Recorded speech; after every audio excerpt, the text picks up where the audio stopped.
Et bonjour à tous, et bienvenue sur le second épisode de l'Entre-deux-Dés, un podcast consacré à tout ce qui touche de près ou de loin au jeu de rôle, avec à chaque fois un invité pour discuter d'un sujet en particulier, le tout dans une ambiance chill et détendue comme il se doit. Et pour ce podcast, j'ai choisi d'inviter Lisa de la chaîne YouTube Imagine ton aventure, ou ITA pour faire plus court, pour nous parler d'une manière peu coutumière de consommer du jeu de rôle, puisqu'il s'agit de jeux de rôle en solo. Une niche de notre loisir encore assez méconnue, mais qui a pourtant beaucoup à nous apprendre. Ne vous en faites pas, on va voir ça. Mais avant de rentrer dans le vif du sujet, bonjour à toi Lisa, ça me fait très plaisir de te recevoir dans cette émission. Et bonjour, merci beaucoup. Je suis aussi hyper contente d'être là.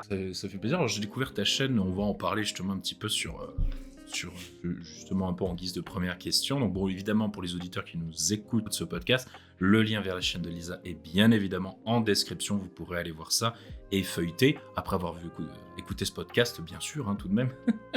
Mais du coup, Lisa, est-ce que tu pourrais nous présenter un petit peu ta chaîne et tout, et de quoi ça traite. Justement, on a parlé un peu de ça en amont. Je te laisse présenter tout ça, toi qui connais beaucoup mieux que tout le monde. Ça marche, merci beaucoup. Alors, ma chaîne YouTube est une chaîne plutôt récente, il est vrai, mais j'ai eu envie de partager avec les gens ma passion du jeu de rôle, mais pas n'importe quelle façon de jouer, le fait de jouer seul. C'est quelque chose qui est un peu plus connu finalement, je crois, aux États-Unis, et qui s'est un peu fait connaître en France pendant la période Covid, malheureusement. Et il y a assez peu de personnes qui en parlent, qui expliquent comment s'y mettre, et c'est une atmosphère qui est à la fois similaire et très différente du jeu de rôle normal, et je trouve que c'est quelque chose sur lequel il est super bon de se pencher quand on est amateur de ce genre de jeu finalement. D'accord, ok. Et donc du coup, alors ça c'est un peu une question que je pose un peu, on a l'impression que ça fait 15 ans que je fais ce podcast, mais j'ai un peu l'intention de poser un peu à tous les confrères youtubeurs et consoeurs. C'est comment ça t'est venu, cette idée, comme ça, c'était quoi l'étincelle de dire « Hey, j'aime bien ça, je vais faire une chaîne YouTube de ça ». Alors, on va peut-être commencer par le début. Moi, j'ai découvert le jeu de rôle à l'époque adolescente, il y a pas mal d'années maintenant, mais je n'y avais pas joué parce que à l'époque, j'étais une fille et que les filles n'étaient pas initiées. On était présentes, mais si on ne se lançait pas corps et âme dedans, personne ne nous prenait par la main pour nous expliquer. Et c'est quelque chose que j'ai toujours un peu regretté. Et maintenant que j'ai un fils un peu grand, adolescent, j'ai eu envie d'essayer Donjons et Dragons avec la boîte essentielle. La partie s'est très bien passé, c'était très sympa, mais j'ai ressenti une sorte de frustration parce qu'il y avait plein de choses que j'avais envie de faire, plein de choses de liberté, et que tu ne peux pas finalement faire quand tu es avec les autres. J'avais envie par exemple de faire plus de gestion du quotidien de mon personnage, j'avais envie que à terme il arrive à avoir un chez lui, que tout ce qui est un petit peu aspect craft, création de potions soit un peu plus poussé, et c'est quelque chose, par respect pour les autres joueurs, qu'on ne fait absolument pas. Ouais. Oui, c'est vrai, oui, parce que sinon après, c'est sûr que quand on est beaucoup à table, faire du développement un peu comme ça, un peu plus approfondi, c'est possible de faire avec une, voire deux personnes. Quand on est 4-5, c'est vrai qu'au bout d'un moment, on finit forcément par se marcher sur les... Tout à fait, et en plus c'est hyper auto-centré, on va pas se mentir. Oui. Enfin, voilà, c'est pas c'est pas fait pour c'est-à-dire le coup, ça très peut pas clairement. intéresser forcément tout le monde. Oui. Et l'autre problème que j'ai eu, c'est que ma fille cadette a un handicap, ce qui fait qu'il est très très compliqué pour moi de bloquer 3 heures de jeu sans être interrompue.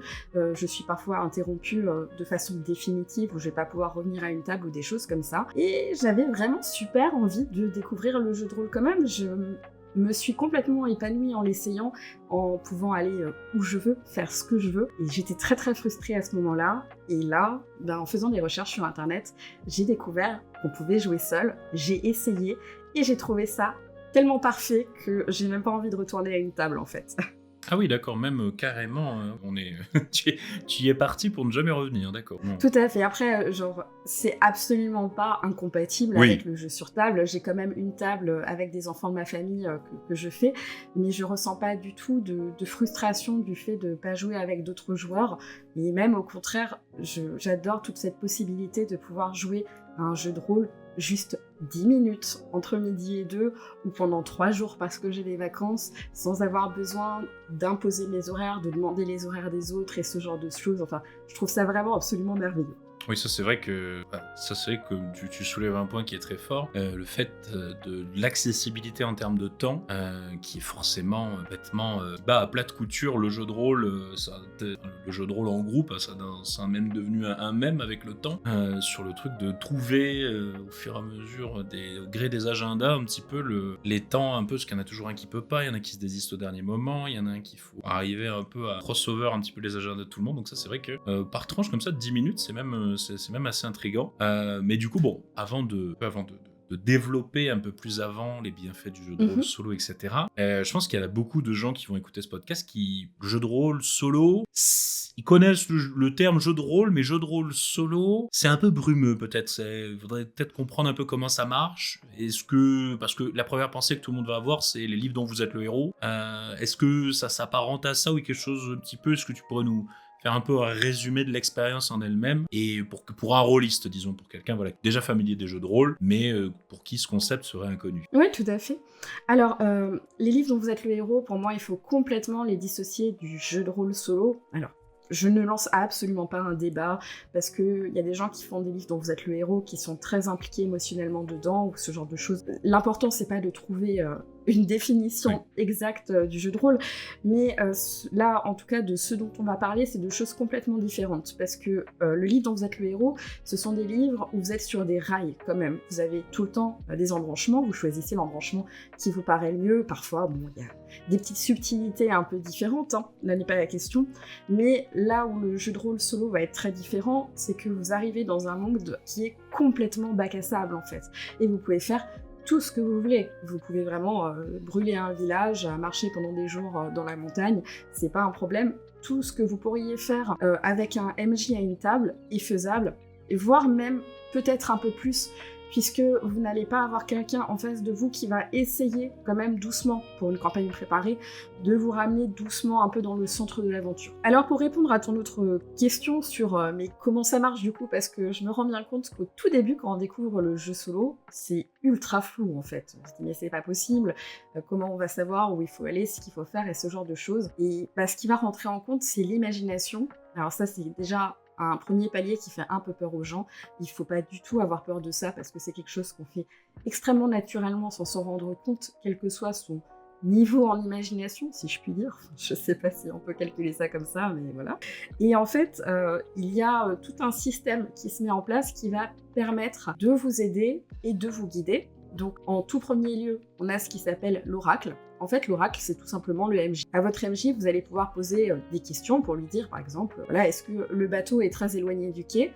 Là, ce sera exactement la même chose, sauf qu'on va le poser à un oracle qu'on va définir avec un dé, c'est-à-dire qu'en fonction du résultat, on aura une réponse positive ou négative. D'ailleurs, pour certains oracles qui sont très sympas, ça va être des fois très très positif ou très très négatif en fonction, pour amener un peu de diversité. L'autre chose dont on a besoin, c'est d'un déclencheur d'événements. Quand vous êtes sur table, vous avez votre MJ qui vous dit « Oh, attention, il y a plein de gobelins qui apparaissent de derrière la forêt. » Et à ce moment, il va se passer quelque chose, et c'est ce qui fait que l'aventure est pimentée, finalement. Là, on va avoir la même chose, donc selon les différents systèmes existants, il y a plein de façons de faire. Il y a aussi des façons tout à fait simples, comme tous les 10 minutes en temps de jeu réel, où à chaque fois qu'une nouvelle journée se lève dans le jeu, enfin ça c'est à tout à chacun de trouver la solution la plus adéquate. Et ensuite on va faire apparaître du coup à ce moment-là un ou des événements. Et les événements, ça ressemble un petit peu à ton jeu RPG Storymaker, si je dis pas de bêtises. Bien, le placement de produit.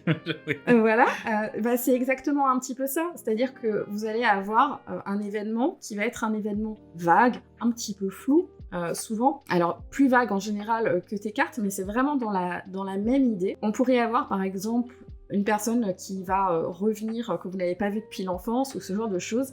Et en fait, votre cerveau, il va automatiquement faire des associations avec votre histoire principale. Pour faire une sorte de petite conclusion de cette explication, quand vous êtes dans une campagne, le MJ il va avoir tendance à vous expliquer, à vous donner en fait des indices au fur et à mesure de votre jeu pour trouver la finalité de la campagne, alors que quand vous êtes seul, les indices vont se générer au fur et à mesure et vous allez vous-même les associer pour inventer la fin de l'histoire. D'accord, ok, oui, je vois. Je trouve qu'il y a même un peu un côté un petit peu comme en écriture, enfin du moins chez les... Parce qu'il y a deux groupes d'écrivains un petit peu, il y a les plotters et les pranksters, je crois qu'on dit, je sais plus. Mais qui justement, il y en a les plotters, c'est-à-dire ils ont déjà une idée du début, du milieu et de la fin, et après ils brodent un peu, mais ils ont déjà une guideline un petit peu précise. Et après, je crois qu'il y a les pranksters qui eux se laissent un peu bercer au fur et à mesure, c'est-à-dire ils savent pas vraiment où est la fin, mais ils se laissent bercer comme ça. Je sais que R.R. Martin, celui qui a écrit Game of Thrones, est un peu comme ça, c'est-à-dire qu'il a vraiment pas une idée très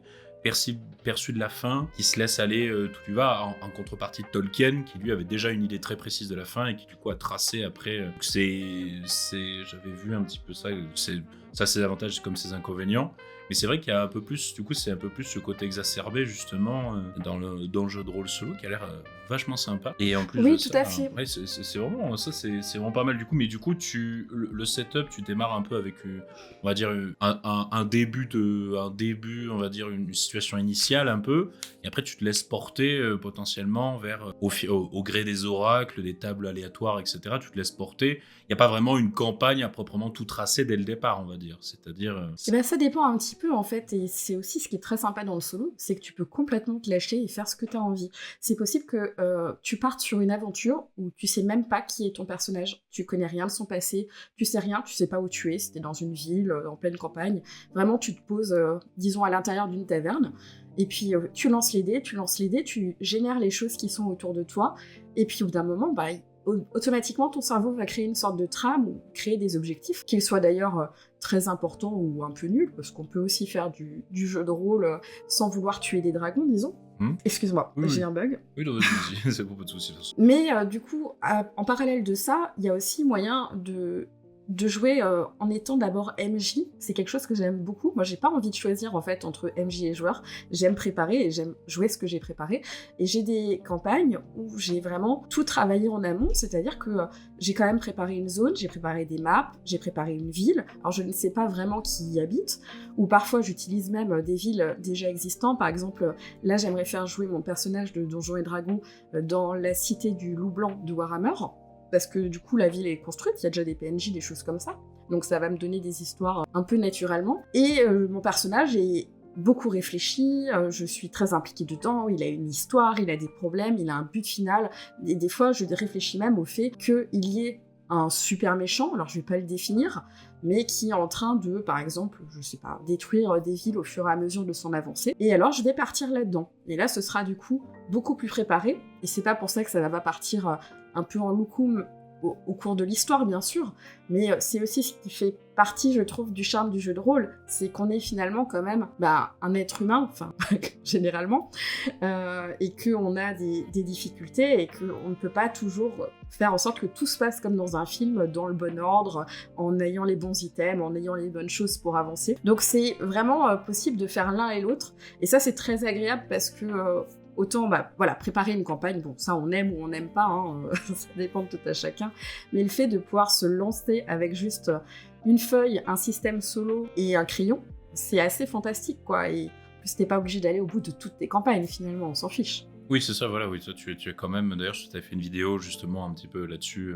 j'avais vu, justement, où tu disais finir sa campagne un peu, ou pas forcément, en fait, il y a une très grande liberté dans le concept. Et alors du coup, au niveau du déroulé, un peu genre typiquement entre gros guillemets, parce qu'on a vu quand même que c'est assez disparate, une session de jeu de rôle en solo, comment ça se découpe un peu, on va dire, enfin un petit peu, si on pouvait la découper un peu par étapes, ou les mécaniques impliquées. Je pense notamment peut-être, après pour parler des descriptions, des jets, le déroulé de la narration ou des combats ou autre, tout un petit peu pour donner un peu, on va dire, une sorte de mesure, enfin des exemples un peu empiriques peut-être, pour que les auditeurs puissent un peu encore mieux visualiser au-delà de l'exemple que tu as proposé.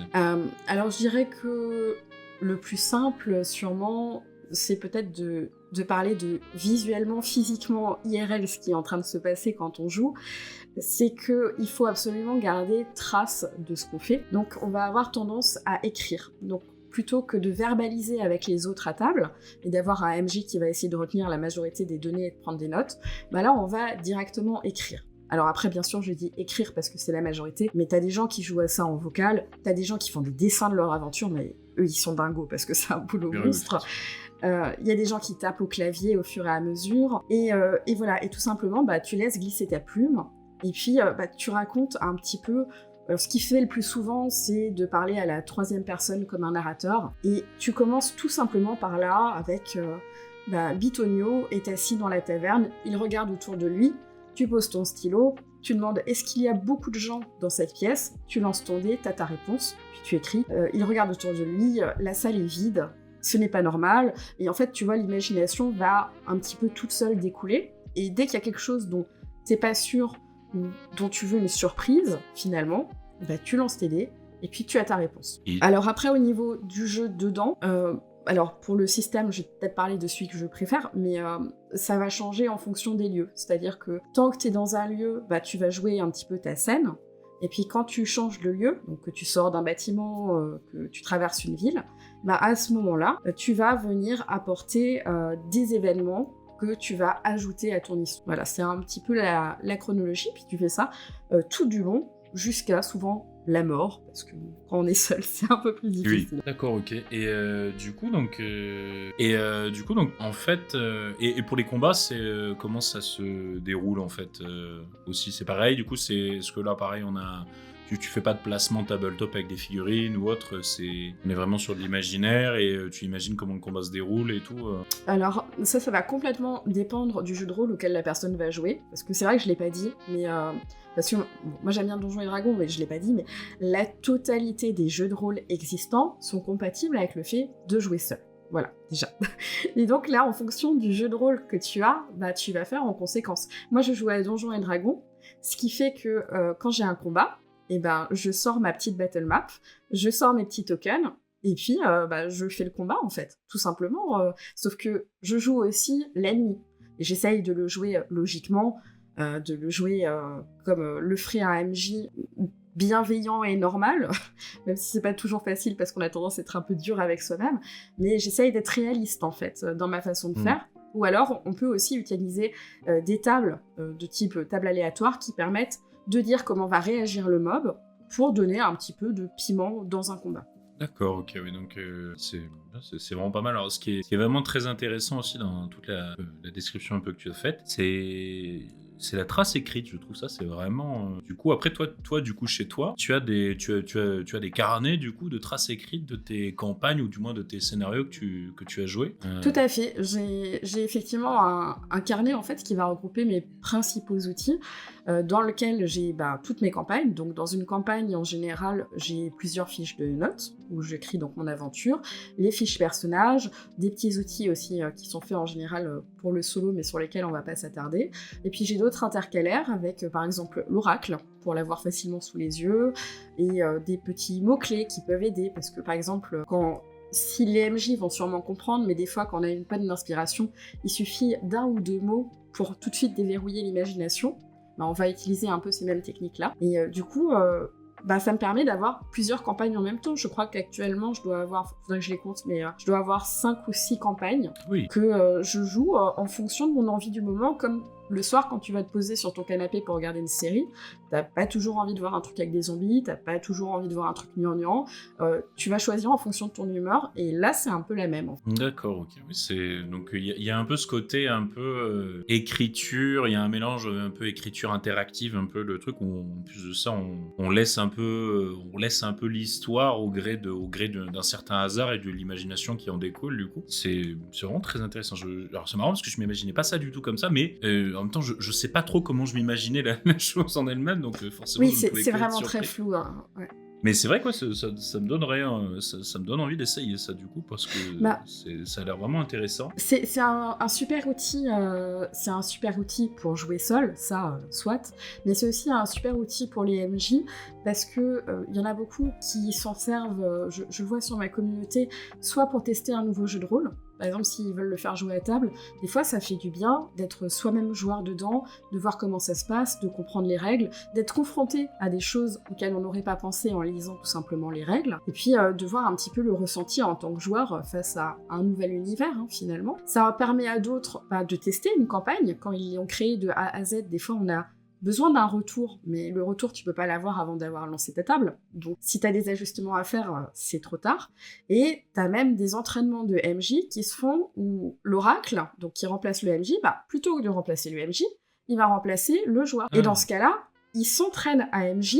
Et c'est quelque chose qui est assez sympa aussi pour les nouveaux MJ, des fois qui sont un petit peu apeurés d'oser se lancer, même si on vous rappelle qu'il faut toujours oser se lancer. Mais ça permet des fois de faire un petit baptême du feu, et surtout de se retrouver en tant que MJ avec des joueurs qui ont des idées mais complètement farfelues, qui, au final, ne sont pas si éloignés de ce que feraient des vrais joueurs, parce que les joueurs ont toujours des trucs auxquels tu n'avais pas pensé. Et là, du coup, tu t'entraînes un peu à gérer le fait que ton PNJ, il se mette à brûler une maison, alors que non, tu n'avais pas du tout prévu que dans ce village pacifique, il allait y avoir un problème, quoi. Et du coup, tu peux mettre en place certaines stratégies, etc., et puis voir un peu comment tout se déroule. D'accord, donc il y a vraiment un peu ça, c'est intéressant, du coup, ce que tu abordes comme sujet. Il y a un peu ce côté, on pourrait s'entraîner un peu pour les jeunes MJ pour faire, on va dire, un peu une étape de répétition en coulisses, en quelque sorte, avant de se lancer, entre guillemets, in vivo devant des joueurs. Ça, tu penses que le jeu de rôle solo peut apporter vraiment ce côté un peu entraînement pour des MJ qui seraient un peu trop stressés déjà de prime abord? Déjà, oui, pour cela, même si, je pense que c'est pas le plus important parce que le track est normal finalement, mais si ça peut en permettre à certains d'oser, c'est cool parce que ce sera toujours bien derrière. Mais et ça permet aussi surtout à certains MJ de se mettre à l'aise sur des nouveaux jeux de rôle, tout simplement, de pouvoir répondre facilement aux questions sur les règles, d'être moins stressé, d'être plus coulant et d'être plus préparé. À mes yeux, d'être plus préparé au fait que le joueur ait envie d'aller dans toutes les directions.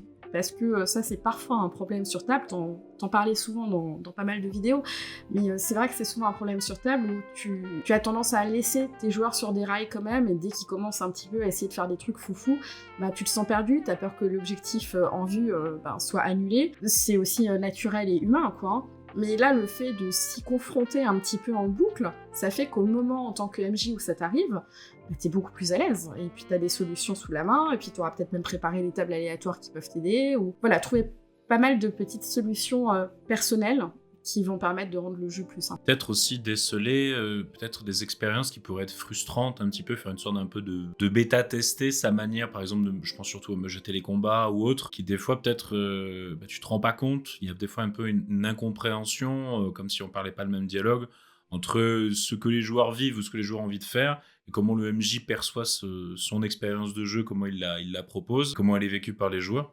Peut-être du coup ça pourrait être intéressant du coup de permettre peut-être à des MJ de voir peut-être les failles dans leur manière de faire les choses et de se dire mais là en fait cette phase là est beaucoup trop longue ou genre c'est pas intéressant cette manière d'amener les choses, peut-être de voir les frustrations et du coup peut-être comme ça d'influencer indirectement l'expérience de groupe via une expérience solo en somme. Oui, c'est vrai, c'est effectivement ça, et les combats sont le bon exemple. Avec Donjons & Dragons, je trouve que si tu n'y mets pas un petit peu de travail, tu te retrouves à taper des sacs à PV. Oui, voilà, c'est un peu ça. C'est un peu le problème de beaucoup de systèmes de jeu. Et le problème, c'est que le MJ, il est tellement focus dans une sorte d'équilibrage qui paraît être le saint Graal, alors que finalement, c'est pas ça le fond, que le fait de jouer, ça peut permettre d'apporter cette touche de bonheur où tu te rends compte que c'était ça, en fait, qui était cool. C'était pas qu'il meurt en 10 tours ou en 1 tour, mais le fait qu'il se passe ça. Le jeu de cartes sur lequel tu es en train de travailler, RPG Battlemaker, par exemple, c'est une super solution effectivement pour ça, et aussi pour le solo. Moi, je l'attends personnellement pour mes combats solo, parce que je me dis que ça rajoute cette touche d'aléatoire que j'aime beaucoup, et où du coup, tu changes complètement un combat. C'est plus aussi important de taper, tu vois, que de gérer tout ce qu'il y a autour de toi, de prendre du temps de réflexion, ce genre de choses. Oui, il se passe des choses un peu comme dans les films, en fait, voilà, où le truc, un peu ce côté un peu cinématographique de... Voilà, là, ils sont en train de se battre, mais le pont est en train de s'effondrer. Oh là là, mais en fait, qu'est-ce qui est grave dans le fond, c'est plutôt que le pont s'effondre que réellement le combat en lui-même, du coup, et comment après, personnages à l'écran vont réagir. L'équilibrage, finalement, c'est pas si important que ça. Enfin, ça l'est dans une certaine mesure, bien entendu, mais globalement, quand on joue à un jeu de ce type-là, c'est normal qu'on croise des gens qui soient trop forts et qu'on croise des gens qui soient très faibles. En fait, on ne croise pas que des gens qui ont un niveau similaire au nôtre, sinon c'est un jeu vidéo en fait. Oui, c'est ça, oui. C'est vrai qu'il y a un peu ce côté-là aussi qui est. Et qui, du coup, se doit d'être un petit peu lissé, on va dire, dans une expérience de groupe. Il faut un peu quand on est MJ de groupe, il y a un peu ce côté un peu d'équité, un peu sur tout le monde, qu'il faut essayer de veiller un peu, mais même en temps. Pas forcément en temps de jeu, mais forcément un peu en participation, c'est-à-dire que moi je sais que je fais assez gaffe à ça, qu'il n'y ait pas un joueur qui se retrouve complètement délaissé dans le groupe et qui se retrouve à rien faire tout du long. Oui, ça c'est compliqué.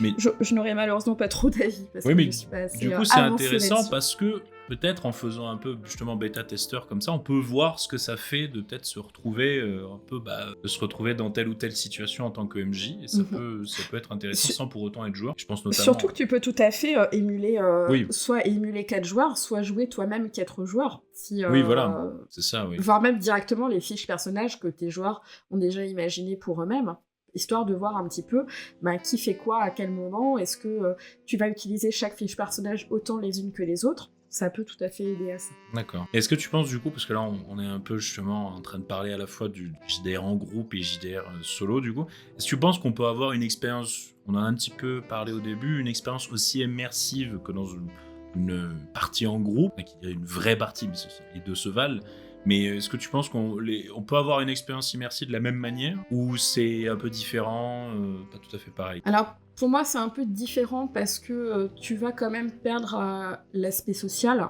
C'est-à-dire qu'un des grands plaisirs du jeu de rôle sur table, c'est quand même de parler avec un PNJ qui est géré par un MJ. Tu sais pas ce qu'il pense, tu sais pas s'il est en train de te mentir, s'il est agressif, ce genre de choses, s'il a des secrets. Après, tu le révèles de toute façon au fur et à mesure en lançant des dés. Enfin, je vais encore une fois me baser sur Donjons & Dragons, hein, j'en suis navrée, mais bon, c'est le jeu auquel je joue. Mais alors bien sûr, tu vas lancer un jet pour savoir s'il ment ou ce genre de choses. Tu vas pas avoir la même chose quand tu joues seul, parce que tu peux soit écrire les dialogues comme tu les lirais dans un livre, ce qui est sympa de temps en temps, soit des fois c'est plus simple de résumer et de dire est-ce qu'il ment, je lance un jet. Oracle, j'ai réussi mon jet, tu vois, donc est-ce qu'il ment? L'oracle te dit oui, il ment. Et puis je vais venir écrire un résumé pour dire bon j'ai parlé avec machin et il a dit que voilà, il ment, il est en train de me cacher quelque chose, je vais le suivre. Donc cet aspect-là, tu le perds un petit peu, sauf si tu t'amuses à écrire des lignes et des lignes de dialogue. Mais ça, c'est un peu lourd, je pense que c'est au goût de chacun. Oui. Par contre, en termes d'immersion, moi je trouve que c'est hyper différent parce que vu que t'es que avec un ou deux persos en général, et que tu es seul, tu es plongé. Personne ne lit ce que tu écris, personne ne va venir juger ça. Tu es beaucoup plus dans le personnage, tu as un attachement moral au personnage, et moi j'ai eu même plus de difficultés à gérer certains événements dans le jeu qui m'ont réellement impacté, pas dans le cas du traumatisme, hein, oui. loin de là, mais où vraiment, je veux dire, je pense que je m'en rappellerai pendant des années, là où je l'ai un petit peu moins, finalement, quand on est à plusieurs, parce que tu gardes quand même toujours un jeu des apparences qui n'est pas négatif et qui est aussi poli et qui fait aussi que la séance se passe bien pour tout le monde, alors que quand t'es seul, et que t'es seul face à un enfant qui va mourir, par exemple, et que la scène, elle te dure 2 pages, à un moment, tu le sens passer, quoi. Oui. Et je trouve ça très différent, c'est très introspectif, en fait, sur certaines choses, et j'avais d'ailleurs fait une vidéo là-dessus, si vous faites du solo, je vous invite vraiment à la voir, qui s'appelle Session 0, pour vous parler justement de ce type de fragilité qu'il peut y avoir, des warnings que j'ai jamais sur table, et que j'ai en solo, et qui touchent plus de monde que ce qu'on en entend. Un autre exemple très simple, mais j'ai eu un joueur de ma communauté qui a fait une campagne de zombies, qui a trouvé une personne très affaiblie qui avait survécu, on ne sait par quel miracle, et à un moment, après une longue aventure avec, et un gros attachement, finalement, ils ont dû décider de le sacrifier pour pas mourir. Et en fait, ça a été ressenti, encore une fois, et de ce qu'il me disait aussi pour ce ressenti à lui, c'est que autant dans un film, tu t'en fous un peu, c'est un film, autant là, t'as l'impression d'être confronté à cette vraie décision.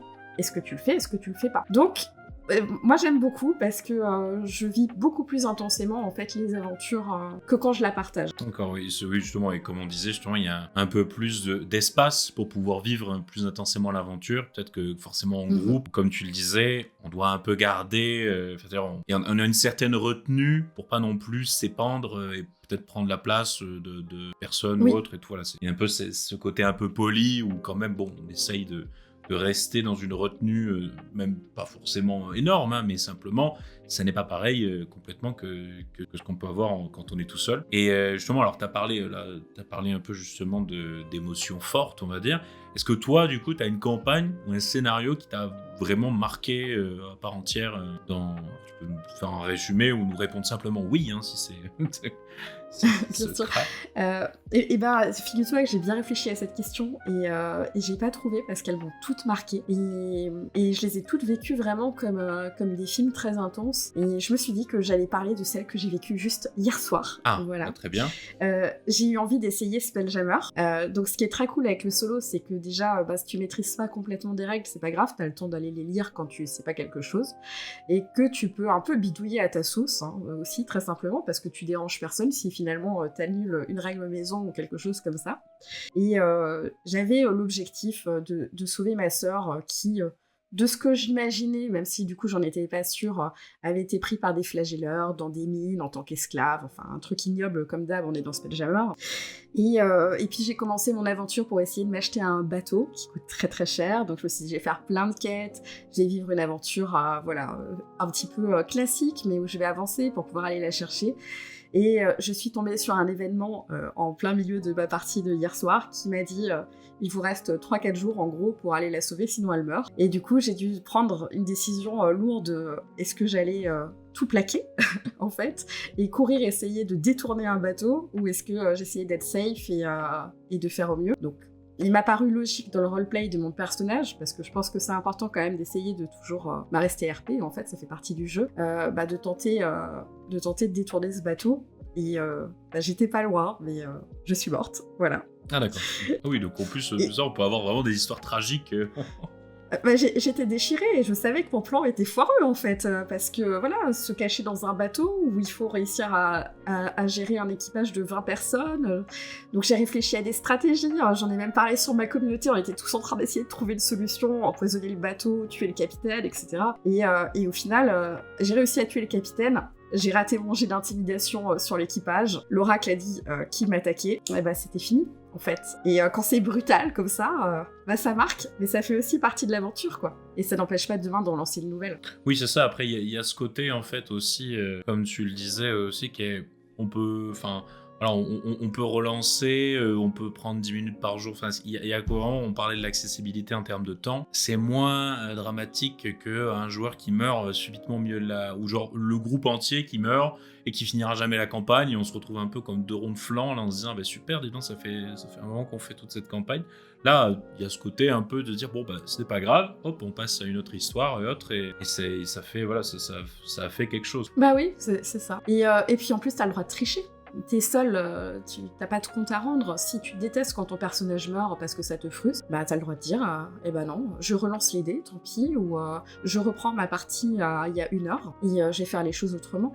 Et c'est très agréable de pouvoir se permettre, s'autoriser en fait, de jouer de cette façon-là, de jouer de façon bienveillante vis-à-vis de ses envies, parce que on oublie parfois, je pense quand on joue depuis longtemps ou qu'on est puriste et tout, mais c'est un jeu, vraiment il faut se faire plaisir quoi. Et en solo, ça marche. Je répète très souvent. Aussi des fois, quand je vois les commentaires de certaines personnes, ou du moins comment ils sont un petit peu... Enfin, il y a des gens, ils oublient vraiment le côté loisir, quoi. C'est-à-dire, le but, c'est de s'amuser au fond. Donc, à partir de là, c'est un peu bête de voir ensuite emmagasiner les frustrations. Oui, mais parce que c'est réaliste et tout. Ouais, le but, quand même, c'est de s'amuser d'une certaine manière. Donc ça, c'est vrai que ça fait plaisir de voir que le jeu de rôle solo, voilà, vraiment... à recentrer, ça permet un peu de se recentrer et de recentrer, on va dire, vraiment le jeu sur l'aspect jeu en lui-même. Et on a parlé un petit peu de tout ça, vraiment le côté un peu profond et tout, mais surtout, on va parler un peu technique, un peu plus terre à terre. Si on veut se lancer, si d'un coup quelqu'un a écouté le podcast et se sent convaincu comme ça, comme moi je suis en train de l'être, est-ce que si on veut se lancer, on fait comment? Est-ce qu'il y a des références, des livres, des éléments à se procurer? Voilà, comment, on va dire, parlons un peu, voilà, boutique référence, on va dire, comment qu'on fait? De quoi a-t-on besoin? Si quelqu'un veut dire demain soir, je fais ça, de quoi il a besoin? Qu'est-ce qu'il faut qu'il prenne? Alors, je vais parler plutôt des solutions payantes. Il y a toujours moyen de magouiller avec des solutions gratuites. C'est absolument pas un souci. Et dans ce cas-là, je vous invite à rejoindre une communauté de jeux de rôle solo où les gens ils vont pouvoir vous filer des liens, parler avec vous pour trouver des solutions. Mais là, on va quand même parler de solutions payantes parce que ça permet d'avoir une sorte de tout en un. Et je me dis que pour débuter, c'est quand même des fois un peu plus accessible. La première chose qu'on peut proposer et qui, pour moi, est très accessible, c'est Musée Oracle.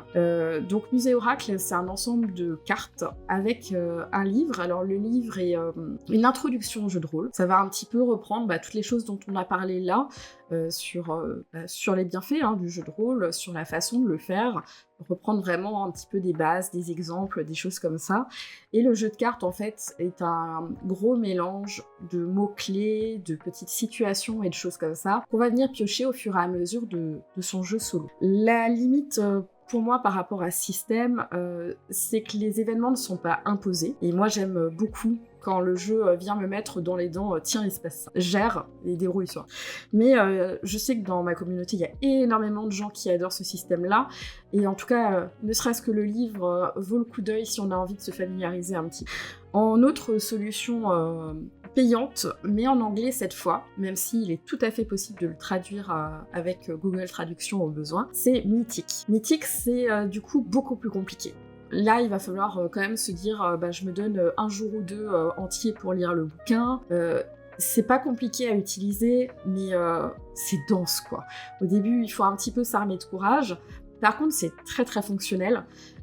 Ça propose un oracle très complet, ça propose aussi, et ça c'est très intéressant, une gestion de l'attention en jeu. C'est-à-dire que vous allez avoir des effets boule de neige, quand les choses se passent mal, ça va empirer, pour finalement se calmer et avoir un moment plat, un petit peu comme on va avoir dans les films en fait, ces vagues un petit peu de tension et de repos. Et il y a énormément de tables de mots-clés aléatoires et de choses comme ça, et d'événements qui sont intéressants parce qu'en fait ils vont se greffer avec l'histoire de votre personnage. Dans ce système-là, par exemple, si tu as rencontré la reine du pays, tu vas devoir le noter sur une feuille, et quand tu vas avoir un événement, il va falloir que tu le lis avec un des personnages que tu as rencontré, comme par exemple la reine. Et du coup, l'événement va prendre une toute autre tournure. Donc voilà, il y a beaucoup de choses qui sont très intéressantes dedans. Par contre, c'est un poil lourd à l'utilisation. Il y a pas mal de dés à jeter, il y a pas mal de choses comme ça. Donc c'est à voir. Là, encore une fois, moi je vous parle de différentes solutions qu'il faut un petit peu étudier pour voir ce qui correspond avec les attentes de chacun. Je suis à la moitié, mais il y en a que 4. Courage. D'accord, non mais vas-y, je t'en prie. Déplie. Ensuite, on a Iron Sword. Je sais pas si je le dis bien. Si, je le dis bien. J'ai un accent anglais pourri, je suis désolée. Le bon MJ en a parlé sur sa chaîne, d'ailleurs, si vous voulez aller voir. Moi, je suis pas du tout spécialiste de ça. Mais en fait, c'est une solution tout en un, qui est gratuite. Donc ça peut être une bonne idée. Ça propose un jeu de rôle complet, avec ses propres règles, dans un univers médiéval fantastique, et des règles pour jouer tout seul. Tout va ensemble, il y a des tables, ça marche. Enfin, littéralement, si vous voulez essayer gratos, vous pouvez aller là-dessus assez facilement. C'est vraiment quelque chose qui plaît énormément et qui n'empêche pas plus tard de faire d'autres jeux de rôle, mais ça peut être un premier pas guidé qui est très intéressant. Et en dernier, je vais vous parler de mon système solo à moi. Voilà, qui sort normalement courant du mois prochain, là, qui est en train de finir la bêta auprès de la communauté. Et en fait, j'ai cherché un petit peu à regrouper tout ce que j'ai étudié en termes de jeu de rôle solo pour le simplifier, déjà pour que ce soit vraiment plus accessible, pour que en 30 minutes on puisse lancer une partie, et qu'après on n'ait pas des dizaines de dés à rouler tout le temps, etc. Donc mon système à moi, en fait, conserve le système d'Oracle, bien sûr, et va vous obliger à avoir à chaque changement de lieu un certain nombre d'événements à combiner ensemble pour créer un unique événement qui peut être du coup très original. Et ça marche aussi via un système de cartes du coup qu'on pioche et qui permet de les poser devant soi, donc pas de dés à lancer de ce côté-là. On les pose devant soi, on prend le temps de réfléchir à comment on les met ensemble et puis quand on est prêt, on attaque la suite de son aventure. Voilà. D'accord. Et du coup, ça, ce système-là, du coup, c'est une solution payante. Du coup, ou pas. Du coup, tu seras gratuit pour le. Alors, ce sera une solution payante puisque déjà il y a des cartes physiques. Oui. Et moi, je suis artisane de métier, donc tout sera fabriqué chez moi. Que ce soit le livret d'explication ou les cartes. Ça permettra déjà d'éviter de devoir commander dans des pays très éloignés. Et puis, j'apprécie un petit peu cette proximité dans le jeu de rôle, cet aspect communautaire, donc c'est quelque chose qui me tenait à cœur. Et voilà, donc ça devrait être bientôt dispo, et puis si des gens ont des questions, ma communauté reste toujours ouverte. J'ai un salon qui est dédié à ça, où je réponds aux questions, je n'ai pas de secret par rapport à ça, en attente d'être dévoilé, donc il n'y a aucun problème. D'accord, de toute façon, je mettrai aussi le lien, si vous êtes curieux, hein, je mettrai aussi le lien, tu as un site internet /boutique, du coup... Oui, tout à fait. Voilà, ça, je mettrai aussi le lien, ça vous aurez tous les liens disponibles et possibles en dessous. Donc dans un mois, dans le mois qui vient, d'ici fin juin, quoi, disons à peu près, fin juin, début juillet, après de toute façon... Je pense à peu près, oui. Mature, les cartes sont quasi ok, il me reste la fin de l'écriture du livret d'explication, quoi, mais voilà, et de toute façon, je vais faire des vidéos aussi, c'est un peu pour ça que j'en avais pas encore fait, parce que je voulais vraiment terminer ça, mais je vais faire des vidéos où je fais des actual play, en fait, des solo actual play, je sais pas comment on va dire ça, mais je vais vraiment jouer en pas à pas avec les gens, expliquer ce que je fais, comment je le fais, à quel moment je prends des cartes, ce qui va, je pense, pouvoir aider les nouveaux à un petit peu visualiser et à pouvoir se lancer immédiatement, en fait, parce qu'on n'a pas toujours envie de passer 3 semaines à étudier des solutions. Oui, voilà, puis ça peut permettre un peu de montrer la voie et de lever, on va dire, la brume possible sur qu'est-ce que c'est l'expérience en solo et tout. D'accord, bon, du coup, voilà, donc double raison d'aller voir sa chaîne dans les prochains temps, du coup, pour vraiment, comme ça, comprendre et tout savoir de l'expérience solo. Comme ça, il n'y aura plus d'excuses, hein, ceux qui écoutent là, il n'y aura plus aucune excuse. C'est ça. Et alors... Oui. Vas-y. Si je peux lancer un petit appel général bien sûr. amusant, je vous inviterai tous à quand même prendre le temps, peut-être après ce podcast ou quand vous avez un petit peu de temps, à juste prendre une feuille, un stylo, un dé, et à vous asseoir dans une taverne, vraiment vous ne savez pas ni où ni quoi, et à poser des questions. Si vous avez plus que 10, la réponse est oui. Si vous avez moins, la réponse est non. Et essayez simplement de vous promener, de voir où vous êtes, de voir avec qui vous êtes. Faites ce petit jeu pendant 15 minutes, histoire de voir. Et je pense que tout de suite, vous verrez si ça vous amuse, en fait, tout simplement. Il n'y a pas besoin de chercher plus loin.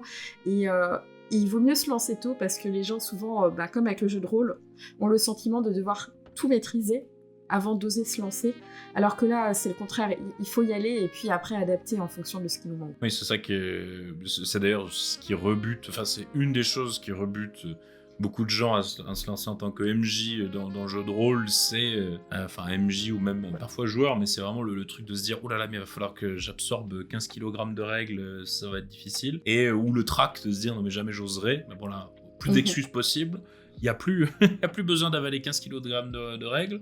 Et en plus de ça, pas de raison d'avoir le track puisque vous êtes tout seul. Il y a vraiment plus d'excuses de suivre les conseils de Lisa.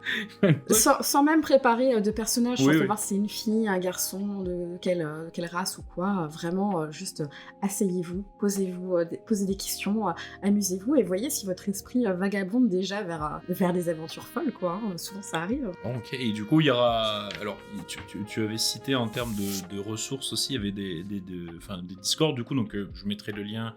Peut-être si tu pourras me donner un lien vers ton Discord, que je mettrai aussi en dessous, voilà, comme ça vous pouvez rejoindre pour poser des questions et tout. Ça a l'air quand même, tu avais cité quand même qu'il y avait d'autres Discord un peu aussi avec des gens. Ça a l'air d'être quelque chose quand même qui est pas tant d'ultra niche que ça quand même. Il y a l'air d'avoir du monde un peu qui interagis au milieu de cette communauté quand même? Alors, je les connais vraiment pas tous, mais enfin, je sais même pas s'il y en a d'autres. Je sais qu'il y a un autre Discord très important qui s'appelle JDR Solitaire. Je te transmettrai le lien si tu le souhaites. Mais JDR Solitaire va être plus ouvert à la totalité des jeux de rôle solo, c'est-à-dire que ça va prendre aussi tous les petits jeux qui sont vraiment faits pour être joués tout seul. Et du coup, il y a vraiment beaucoup de ce type de choses-là. Là où, sur le mien, j'ai eu envie de revenir plus à ce que moi j'aime, hein. Bon, c'est ma commu, donc voilà. C'est ce qui manquait à mes yeux. Vraiment être sur du jeu de rôle un peu plus basique, les jeux de rôle les plus vendus, que ce soit Donjons et Dragons, mais d'autres aussi. On a du Donjon Crawl classique, des gens qui jouent à Mutant, enfin voilà, des petites choses comme ça, mais des choses un petit peu plus larges où les communes sont un peu plus grandes. Donc là, il y aura plus de conseils un peu par rapport à ça, parce qu'on parle... En fait, c'est pas parce qu'on joue seul qu'on est isolé du tout. Il y a beaucoup de gens qui partagent dessus leurs aventures, on se demande des conseils sur nos aventures, on se les raconte au coin du feu en rigolant ensemble, et puis on se partage des astuces, des ressources gratuites, des choses comme ça. C'est vraiment... Je m'attendais même pas moi-même à avoir une communauté qui était aussi active en fait, finalement. Oui, c'est vrai que c'est surprenant parce qu'on pourrait justement croire que, tu dis, enfin, à tort du coup, oui, que c'est très isolé, mais en fait, non, les gens sont sont très partageurs et ont l'air d'être assez motivés en plus par vraiment... parler de leurs expériences et tout, c'est fou. Ouais, moi, et comme chacun joue dans son coin, en fait, il n'y a pas trop de pression, par exemple vis-à-vis des règles ou ce genre de choses. J'ai déjà vu des forums où tu dis un truc sur Donjons et Dragons, ce n'est pas la règle officielle de la 3.5 qui a été modifiée, que c'est pas bien et que c'est vilain. Oui. Et alors que là, en fait, tout le monde s'en fout parce que tu vas jouer tout seul. Donc, si toi, t'as décidé de faire ça comme ça, personne se pose de questions, en fait. C'est plus fluide. Il y a peut-être moins aussi d'interaction, parce que je vois un peu des fois ça. Il y a un peu un élément un peu d'ego aussi sur certains MJ, je vois, qui disent « Oh, mais moi j'ai fait comme ça, moi je fais des parties extraordinaires, moi je... » Là, c'est peut-être un peu plus bienveillant, enfin disons qu'il y a moins peut-être... un effet d'ego qui vient se mettre justement, ou simplement hey, je fais des trucs, on a kiffé, toi aussi t'as kiffé ton truc et tout. Voilà, il y a peut-être plus un échange bienveillant sur ce genre de Discord. Alors après, je dis pas qu'attention, hein, les Discord avec les... Oui, bien sûr. Mais comme tu dis, il y a des forums peut-être où on peut rencontrer des gens ultra tatillons sur les règles, etc., et qu'il faut pas pousser les choses.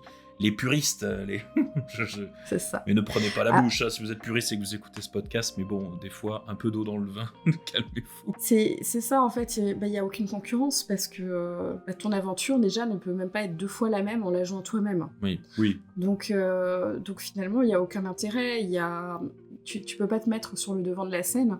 Si tu fais une carte, autant la partager avec tout le monde, parce que quelqu'un d'autre voudra peut-être y jouer, parce que c'est pas quelque chose sur lequel tu auras planché pendant 3 ans pour masteriser un truc et en être reconnu comme le meilleur MJ, quoi, en fait. C'est très différent. Oui, voilà, c'est ça, donc, en plus de ça. Mais j'ai vu qu'aussi, ça commence un petit peu à avoir on commence à avoir des licences qui débarquent un petit peu. Je vois que j'ai vu passer Colossal, j'ai un accent bizarre en anglais, mais c'est fait par Arcane Asylum, j'ai vu, là c'est un JDR d'aventure solo qui débarque. Alors, je sais pas du tout où ça va, ce que ça va donner, ni où ça va. La direction artistique, je l'ai trouvé assez bien. Un peu BD, un peu, là, et tout. Et je vois que ça commence à arriver un peu en France, peut-être avec un peu plus de visibilité qu'avant, je pense. Faut dire que les joueurs de jeux de rôle ont pris de l'âge, excusez-moi messieurs, mais c'est vrai que les gens qui viennent sur la commune, souvent c'est des gens qui ont une vie de famille.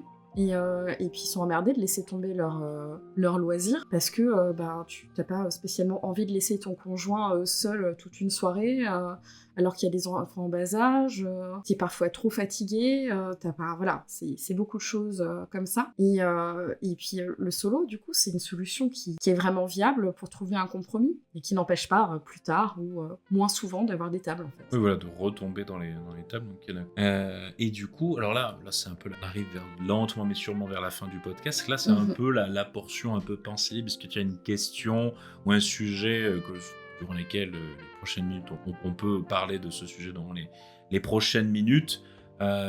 peut-être un sujet qu'on n'a pas abordé ou une question un peu précise que tu... Alors, effectivement, ce qu'on me demande le plus souvent, et les gens qui découvrent le jeu de rôle solo viennent beaucoup demander ça, est-ce qu'on peut faire des campagnes officielles? Il y a beaucoup de gens qui ont envie, par exemple, de faire la campagne de Strahd ou le carnaval de Sorceblume, ou des choses comme ça, où ils n'ont pas trouvé de table, où ils n'ont pas toujours le temps de rejoindre. Et du coup, j'aimerais répondre à ça parce que vraiment, ça revient beaucoup.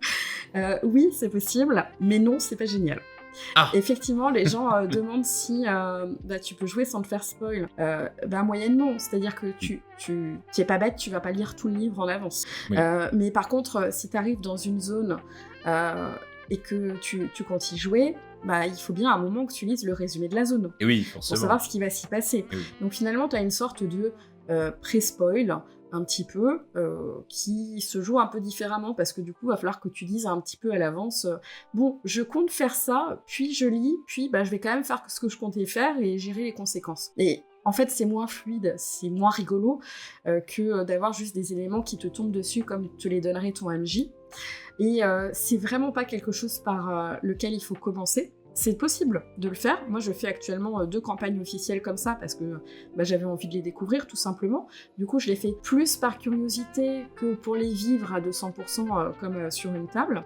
Mais il faut quand même comprendre qu'à ce moment-là, tu gères effectivement le côté solo, donc tout ce que ça implique, c'est-à-dire le côté joueur et un petit peu ce côté un peu MJ quand même en termes de décision, plus vraiment un MJ campagne qui est censé savoir un peu où mettre les choses, qui est censé remettre sur des rails, et tu vas te coincer en fait sur les rails de la campagne. Parce que si tu commences à te dire « Oh tiens, je vais partir à droite dans la forêt », si tu sais pas la suite, tu sais pas comment tu vas faire pour revenir. Et oui. Donc c'est vraiment...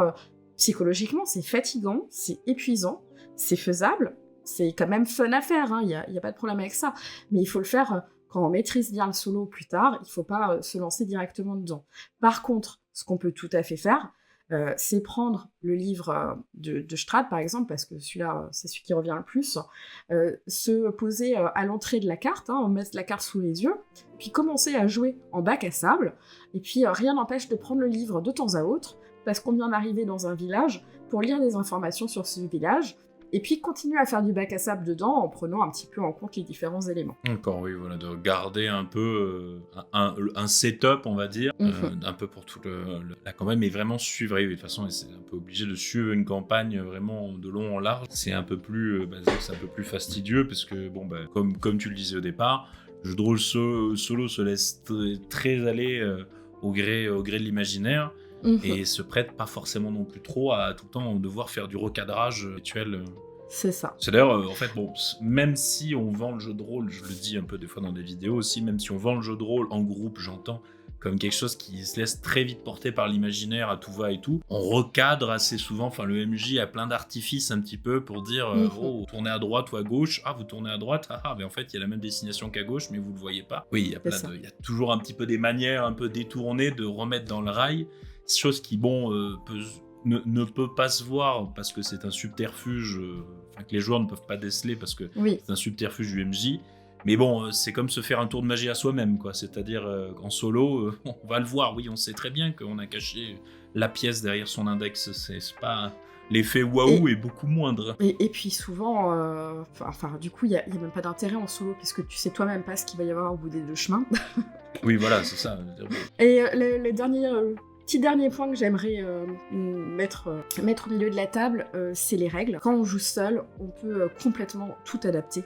Et ça, c'est très chouette, parce que rien n'empêche, si on a décidé de mettre une règle maison parce qu'elle nous paraît plus naturelle ou parce qu'on s'amuse plus avec, rien n'empêche de la mettre, de l'enlever, de la mettre, de l'enlever. Moi, par exemple, j'ai des règles pour endurcir le quotidien, et des fois j'ai la flemme, et puis en plein milieu de ma partie, je les enlève pendant 2 jours de jeu, et puis je les remets. Donc ça, c'est très agréable, et ça permet surtout le mix, et je trouve ça hyper agréable, parce que comme t'as pas de stress avec l'équilibrage et que tu peux tout rebouger tout le temps, moi j'ai grand plaisir à découvrir d'autres jeux de rôle dont j'ai pas envie d'apprendre les règles. Mais par exemple, je suis en train de lire The Witcher parce que je veux récupérer tout le système de craft. Je suis en train de lire Mutant parce que je veux récupérer un peu tout le système de survie, même si je vais l'adapter un petit peu med, mais l'adapter dans ma tête facilement, voilà, hein, sans faire des fiches, sans que ce soit noir sur blanc.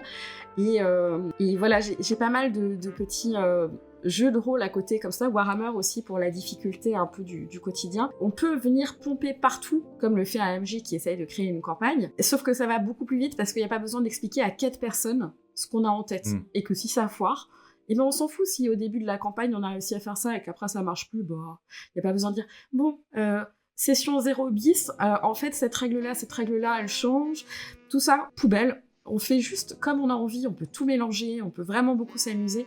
Et je trouve que ça ouvre des frontières énormes, parce que je me voyais pas un jour avoir Mutant ouvert à côté de Donjons et Dragons, par exemple. Ouais, je vois. Oui, puis après, c'est beaucoup plus propice du coup à la tambouille et à faire des essais, quoi, voilà, de se dire, c'est un peu tout ce qu'on a envie en MJ en fait, hein. En vrai, quand tu MJ, enfin quand tu prépares en tant que MJ, des fois t'as envie de partir dans tous les sens, et là tu peux totalement t'y autoriser. Oui, c'est vrai, ça me fait penser un peu, parce que je fais toujours la métaphore vis-à-vis de la cuisine, c'est un peu comme, voilà, si tu cuisines pour toi et tu te fais ton propre cobaye, oui, tu peux tester de remplacer la mozzarella sur la pizza par des chamallows, et tu vois que c'est bon ou c'est pas bon, mais tu vas peut-être pas faire ça si tu invites tes amis à la maison. Exactement. Et de le faire et de le tester pour se rendre compte que c'est pas fou, mais qu'il soit devant le fait établi. Donc du coup là, de faire ta propre tambouille et manger ta pizza au chamallow discrètement, sans que personne ne te voie ou te juge. Ou même la mettre dans la poubelle et puis, et puis revenir 10 minutes en arrière dans ton jeu et tout marche. Très bien, d'accord. Est-ce que tu as dernière, du coup, avant que l'on clôt le podcast, que tu as un dernier pour point, finir, oui. J'aimerais te remercier pour cette invitation qui me touche énormément. Merci d'être venu. Ça fait pas longtemps que je suis sur YouTube et je suis vraiment très heureuse et très fière de voir que j'arrive à partager cette passion. Et c'est encore plus un bonheur d'avoir été invitée ici pour en parler avec encore plus de monde et en parler avec toi. Merci en tout cas d'être venu, hein. Là, ça fait très plaisir de voir un petit peu, alors c'est le but de ces podcasts, d'aller voir un peu les différents horizons, hein. Comme je vous l'ai dit, un petit peu de gens qui écoutent ce podcast, il y aura des acteurs qui vont venir un peu pour parler roleplay et tout, j'essaie d'élargir un peu les horizons du jeu de rôle, et justement le jeu de rôle solo me semblait tout indiqué, justement, parler un petit peu de ce domaine qui est un peu brumeux, mais tu as fortement participé à lever un peu le voile. Je pense que j'irai très volontiers tester. Je pense ce week-end, je testerai, je me ferai une session 0 pour voir, que ça m'a beaucoup intrigué.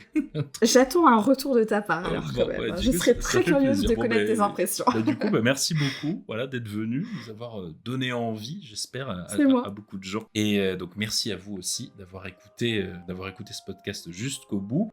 Donc, tous les liens, encore une fois, que ce soit le Discord, la boutique ou encore la chaîne YouTube de Lisa, se trouveront bien évidemment en description de ce podcast. Je vous encourage à aller voir tout ça et à suivre un peu justement le déroulé de sa chaîne, comme on a dit, durant les prochains mois, le temps pour voir, parce qu'il va y avoir beaucoup plus, on va dire, de sorte d'actual play, comme elle l'a dit, et aussi d'aller voir bien évidemment ses vidéos, hein. Le podcast est là un peu pour faire à guise d'introduction, mais si vous voulez plus de précision et comprendre un peu mieux ce que c'est, je vous encourage bien évidemment à aller voir l'intégralité de sa chaîne. Et du coup, Lisa et moi, on vous souhaite une très très bonne journée, une très bonne soirée, une très bonne semaine en fonction de quand vous écoutez ce podcast. Comme d'habitude, je vous dis de mon côté, c'était le Sidérurgien. Ciao, bonsoir les studios. Et Lisa et moi, on vous souhaite une très bonne journée.